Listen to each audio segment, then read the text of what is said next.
ಪ್ರಪಂಚದ ಅತಿ ದೊಡ್ಡ ಲೈಬ್ರರಿ ಯಾವುದು ಗೊತ್ತಾ? ಅದು ಅಮೆರಿಕದ ವಾಷಿಂಗ್ಟನ್ ಡಿ.ಸಿಯಲ್ಲಿರುವ ಲೈಬ್ರರಿ ಆಫ್ ಕಾಂಗ್ರೆಸ್. ಕಾಂಗ್ರೆಸ್ ಸದಸ್ಯರಿಗೆ ಸಹಾಯವಾಗಲಿ ಅಂತ 1800ನೇ ಇಸವಿಯಲ್ಲಿ 740 ಪುಸ್ತಕಗಳು ಹಾಗೂ 3 ನಕ್ಷೆಗಳೊಂದಿಗೆ ಶುರು ಮಾಡಿದ ಈ ಗ್ರಂಥಾಲಯದ ಮೇಲೆ 1814ರಲ್ಲಿ ಬ್ರಿಟಿಷ್ ಸೇನೆ ದಾಳಿ ಮಾಡುತ್ತೆ. ಹಾಗೆ ಇಲ್ಲಿರೋ ಎಲ್ಲ ವಸ್ತುಗಳು ಸುಟ್ಟು ಹೋಗುತ್ತೆ.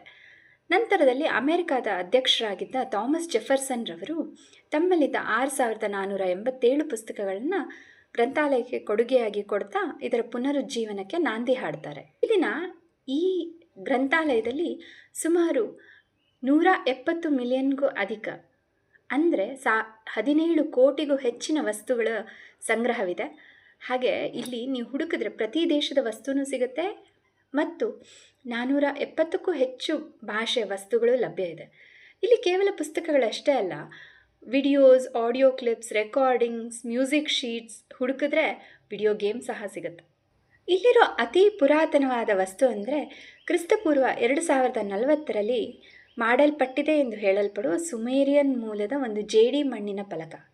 ಅಂದರೆ ಇದು ಸುಮಾರು 4000 ವರ್ಷಗಳಷ್ಟು ಹಳೆಯದಾಗಿದೆ. ಇಲ್ಲಿ ಇದೇ ರೀತಿ ಎಷ್ಟೋ ಪುರಾತನವಾದ ಮತ್ತು ವಿಶೇಷವಾದ ವಸ್ತುಗಳನ್ನು ಸಂಗ್ರಹಿಸಿಡಲಾಗಿದೆ. ಇದನ್ನೆಲ್ಲ ಒಂದು ಹವಾನಿಯಂತ್ರಿತ ಕೊಠಡಿಯಲ್ಲಿ ಸೇಫ್ ಗಾರ್ಡ್ ಮಾಡಿದ್ದಾರೆ. 16 ವರ್ಷ ಮೇಲ್ಪಟ್ಟ ಯಾರು ಬೇಕಾದರೂ ಈ ಗ್ರಂಥಾಲಯಕ್ಕೆ ಮೆಂಬರ್ ಆಗ್ಬೋದು. ಹಾಗೆ ತಮ್ಮ ಅಧ್ಯಯನಕ್ಕೋಸ್ಕರ ಇಲ್ಲಿನ ವಸ್ತುಗಳನ್ನು ಬಳಸಿಕೊಳ್ಬಹುದಾಗಿದೆ.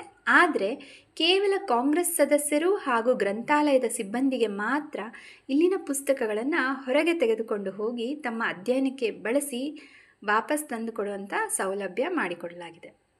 ಅಮೆರಿಕಾದಲ್ಲಿ ಕಾಪಿರೈಟ್ ಕೆಳಗೆ ನೋಂದಣಿಯಾಗುವಂಥ ಪ್ರತಿ ಕೃತಿಯ ಒಂದು ಪ್ರತಿಯನ್ನು ಇಲ್ಲಿ ಸಂಗ್ರಹಿಸಿಡಲಾಗುತ್ತದೆ. ಈಗ ಈ ಗ್ರಂಥಾಲಯ ಡಿಜಿಟಲೈಸ್ ಆಗುತ್ತಿದೆ ಮತ್ತು ಲಕ್ಷಾಂತರ ಪುಸ್ತಕಗಳು, ವಸ್ತುಗಳು ಆನ್ಲೈನ್ನಲ್ಲಿ ಉಚಿತವಾಗಿ ಅಧ್ಯಯನಕ್ಕೆ ಲಭ್ಯ ಇದೆ.